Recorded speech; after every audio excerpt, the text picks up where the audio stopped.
नमस्कार, TV 24 network की खास खबरों में स्वागत है आप सभी का। मैं हूं समीक्षा पांडे। इस वक्त की सबसे बड़ी खबर निकलकर सामने आ रही है। बड़ी खबर है कि मोटिवेशनल स्पीकर और सिविल सर्विस की पढ़ाई कराने वाले मशहूर टीचर अवध ओझा राजनीति की गलियारे में कदम रख चुके हैं। अवध ओझा आम आदमी पार्टी में शामिल हो गए हैं। मिली जानकारी के मुताबिक उनकी आम आदमी पार्टी के संयोजक अरविंद केजरीवाल से मुलाकात भी हो चुकी है। इस वीडियो में आप देखिए।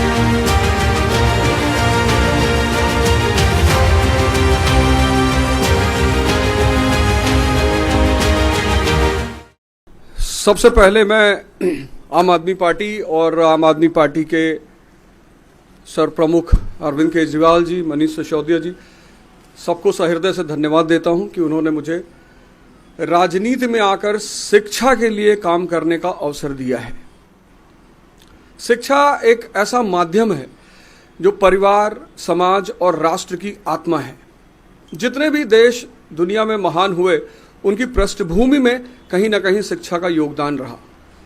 तो मैं आज अपनी इस राजनीतिक पारी की शुरुआत पर आप सबसे ये बात साझा करना चाहता हूं, जैसा कि हमारे नेता मनीष सिसोदिया जी ने कहा कि अगर मुझे राजनीति और शिक्षा में से कुछ चुनना हो तो मैं निश्चित तौर पर शिक्षा को चुनूंगा।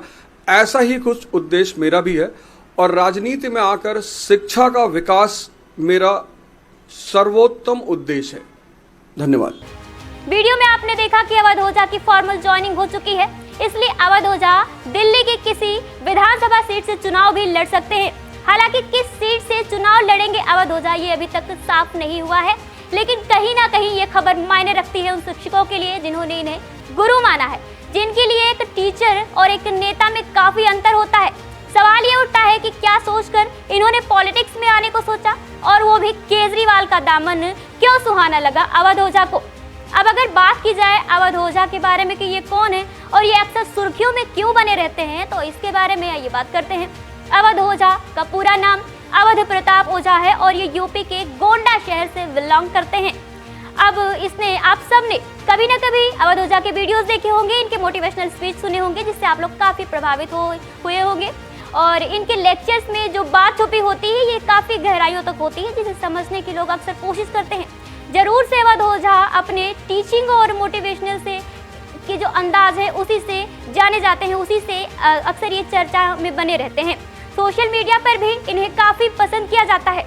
वहीं आपको बता दें कि सोशल मीडिया पर ओझा सर के नाम से भी इन्हें जाना जाता है। इनके वीडियोस काफ़ी पसंद किए जाते हैं, लेकिन कहीं ना कहीं अवध ओझा राजनीतिक तौर पर भी काफ़ी दिलचस्पी रखते हैं, क्योंकि अवध ओझा नेता राहुल गांधी से लेकर अखिलेश यादव, मायावती, अरविंद केजरीवाल को लेकर अपनी राय अक्सर रखते नजर आते रहते हैं। दोस्तों, अवध ओझा के पिता श्री माता प्रसाद ओझा भी एक पोस्ट मास्टर थे। माना जाता है कि इनके पिता अपनी पत्नी को एक एजुकेटेड पत्नी बनाने के लिए 5 एकड़ की जमीन तक बेच दी थी। वहीं इनकी पत्नी इसके बाद में मतलब अवध ओझा की जो माँ है वो एक वकील बनी थी। अवध ओझा ने अपनी प्रारंभिक शिक्षा गोंडा से ही की थी। इसके बाद उन्होंने फातिमा इंटर स्कूल से 10वीं की आगे की पढ़ाई की थी। इनका बचपन काफी शरारती भरा हुआ था, इसलिए अक्सर इनके स्कूल से शिकायतें भी आती रहती थी। बताया जाता है कि अवध ओझा IAS बनना चाहते थे, जिसके लिए इनके पेरेंट्स ने अपनी जमीन तक बेच दी थी और दिल्ली में UPSC की पढ़ाई करने के लिए इन्हें भेज दिया था। अब बताते चले कि UPSC की जो तैयारी थी उसको करते समय इनका जो प्री है वो निकल गया था, लेकिन मेंस नहीं क्लियर हो पाया था, जिसके बाद से ये वापस आ गए थे। बता दें कि अवध ओझा दिल्ली से इलाहाबाद आ गए और अपने दोस्त के कोचिंग इंस्टीट्यूट में पढ़ाना इन्होंने शुरू कर दिया। अब शुरुआत में इनके पढ़ाने का तरीका जो था वो छात्रों को बेहद पसंद आया। फिर इन्होंने अपना टीचिंग स्टाइल ही चेंज कर लिया। उसके बाद में अवध ओझा जो थे इनको स्टूडेंट्स अपना पसंदीदा टीचर्स मानने लगे। इसके बाद जो इनका पढ़ाने का अनूठा तरीका था वो छात्रों को बहुत प्रभावित किया, जिसके बाद धीरे धीरे इनका नाम देश के मशहूर और अच्छे शिक्षकों की सूची में शामिल हो गया। बताते चले कि अवध ओझा IAS की कोचिंग कराने वाले कई बड़े संस्थानों में पढ़ा चुके हैं। अवध ओझा का किसी सोशल मीडिया प्लेटफॉर्म जैसे फेसबुक, इंस्टाग्राम और एक्स पर अकाउंट नहीं है, इसलिए वो एक रे अवध ओझा नाम से एक यूट्यूब चैनल चलाते हैं। इसके अलावा उनका एक ऑफिशियल ऐप अवध ओझा भी है। इनके वीडियोस और स्पीच सोशल मीडिया पर काफ़ी वायरल होते रहते हैं, अक्सर आपने देखा ही होगा। युवाओं में इनकी काफ़ी पॉपुलैरिटी है। अब बात करें कि अवध ओझा ने राजनीति में कदम रख लिया है। राजनीतिक गलियारे में जो गूंज रहती है नेताओं के भाषण की, नेताओं की नीतियों की, वो एक मोटिवेशनल टीचर जो किसी शिक्षक के रूप में किसी स्टूडेंट्स की लाइफ बदल देता है अपने मोटिवेशनल चीज़ों से, वो अब राजनीति की स्पीच देगा।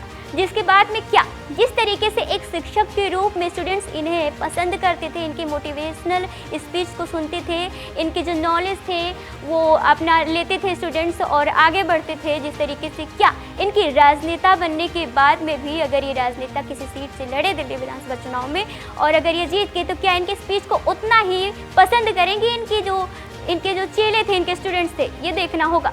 क्योंकि एक राजनीतिज्ञ और एक जो शिक्षक होता है उसमें काफ़ी अंतर होता है। उनके विचारों को लेकर उनके जो नीति होते हैं उनमें काफ़ी अंतर होता है, क्योंकि एक शिक्षक होता है वो किसी एक साइड से नहीं रहता है, किसी एक तरफ से नहीं रहता है, बल्कि एक पक्ष में रहकर और ज्ञान देता है। लेकिन जो एक राजनीतिज्ञ होता है वो चाहे सही हो चाहे गलत हो, लेकिन अपने पक्ष, अपनी पार्टी को हमेशा पहले रखना चाहता है और विपक्ष की कभी वो तारीफ नहीं कर सकता है और अपने पक्ष की कभी बुराई नहीं कर सकता है।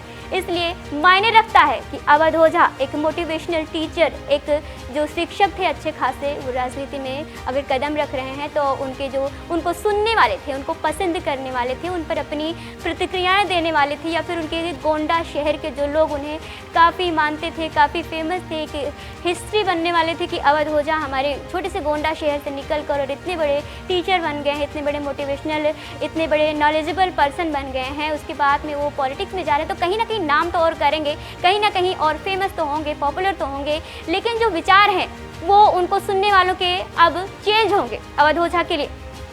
आज के लिए बस इतना ही। बने रहिए टीवी 24 नेटवर्क के साथ, मिलते हैं ऐसी तमाम खबरों के साथ।